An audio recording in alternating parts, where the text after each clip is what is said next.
A word of caution for all of these next 5 exercises is if you've dislocated your shoulder in the past, it'll be somewhat, they call it unstable, or the joint capsule will be somewhat loose. This position here is the position of dislocation. So jamming this further, or if I'm in the front and jamming this arm out this way, can make the shoulder pop out again, but especially when it's in this position.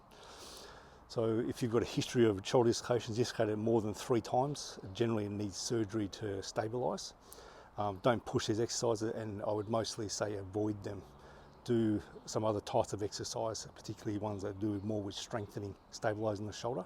These ones designed to open a shoulder that's quite healthy and stable. Okay. So this series of exercises, they're designed to open up the whole shoulder girdle, so all the muscles around the shoulder, and help open up the joints too of the shoulder girdle. Sternoclavicular joint here that joins your collarbone into your top of your sternum. It's the only point where the shoulder actually connects bone to bone onto the axial skeleton.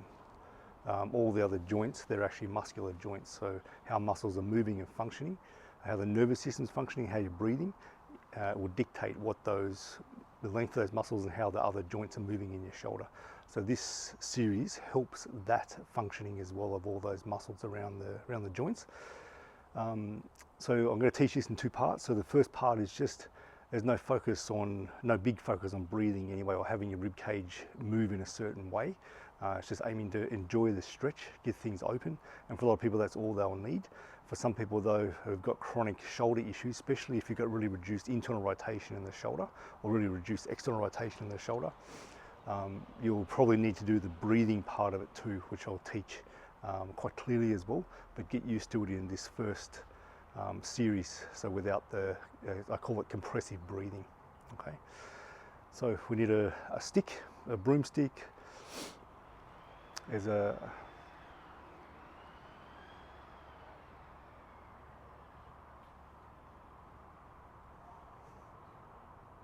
So we just need a broomstick when we do this, and the first one, we're having palms down, and we're having the grip quite wide, so the more elastic we get, the more we bring the hands in a bit closer, so it'll make the stretch more, make it stronger. So I'm going over the top first, breathing in through the nose, and I can hang out here, or I can take it all the way down as well. Breathing out, breathing in through the nose, out through the mouth, but nothing special we're doing here. And if sometimes you feel like you want to breathe out as it comes over, that's fine as well. So there should be no pain at all, no pinching with this. It should be just a big stretch.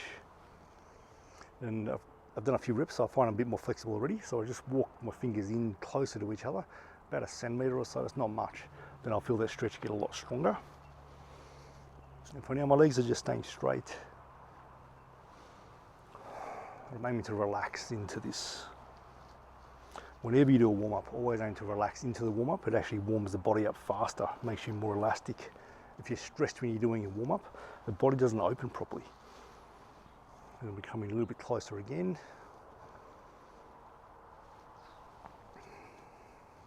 And what we can do, this is the maximum part, I can start to rotate a little bit here, and you'll feel it stretch more on one side. So as I stretch this way, I feel the right pec stretch a bit more. So I stretch this way, I feel the left pec stretch a bit more. So just comfortably rotating. And from here, I'm going to bend my knees a little bit, get the pressure out of my knees.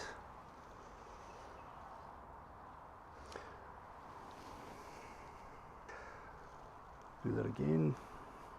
And I'm going to open the arms this way. So I'm moving one arm down, other arm up. Not aiming to feel any pain at all from the side.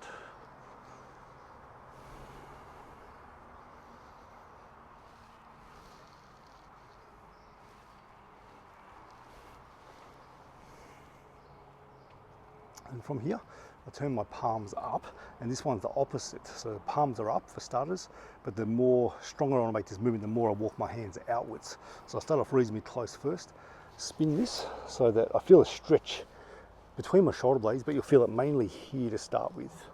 So it's not too much of a stretch for me. So what I need to do is open my fingers out a little bit more And then when I turn, I feel a stretch go through here. And from here, I'm going to keep the knees bent. I'm going to rotate both ways. So I'm letting the area between my shoulder blades, I'm letting that relax. So I haven't got my shoulders pinned, pulled back together. I let them round. So what that looks like is I'm letting that round through the spine this way.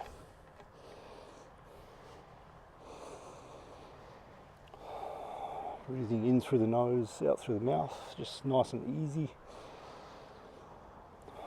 And then I spin that, change. Now I feel more of a stretch on this shoulder here. And I rotate. So the rotation will grab the obliques, the lats a bit differently, the rhomboid muscles, the intercostals.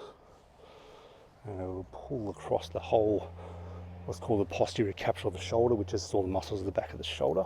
I'm going to make this wider, a lot wider.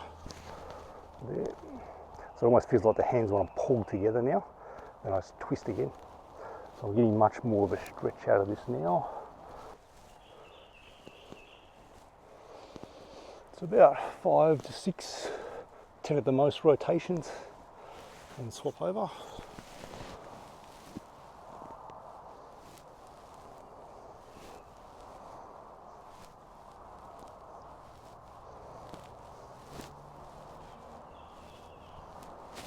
I'm making my hands a bit wider again. I'm going to pull my hands in together, like I'm pulling them inwards, so both hands are sliding in towards each other. And that's the way of PNF stretching the back of my shoulder, between the shoulder blades too. And I'm going to let this hands go out a bit further. And I'm going to pull my hands in together again. So that's a form of PNF, stretching. I'm going to walk out a little bit wider again, and I'm going to twist.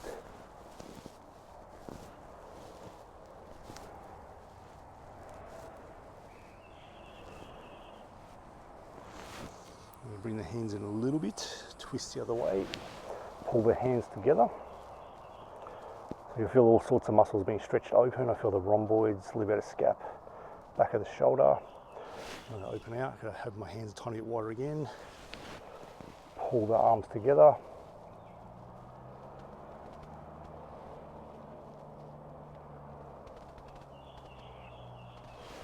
Open out again, a bit wider, and twist.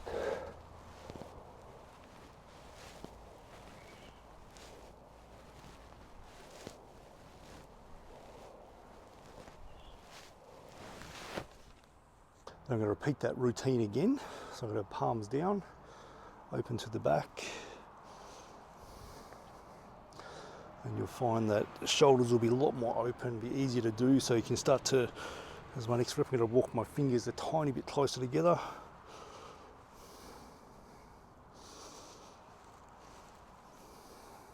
And I'm going to bring my palms up, wider grip. I'm going to twist again. About 5 or 6 twists.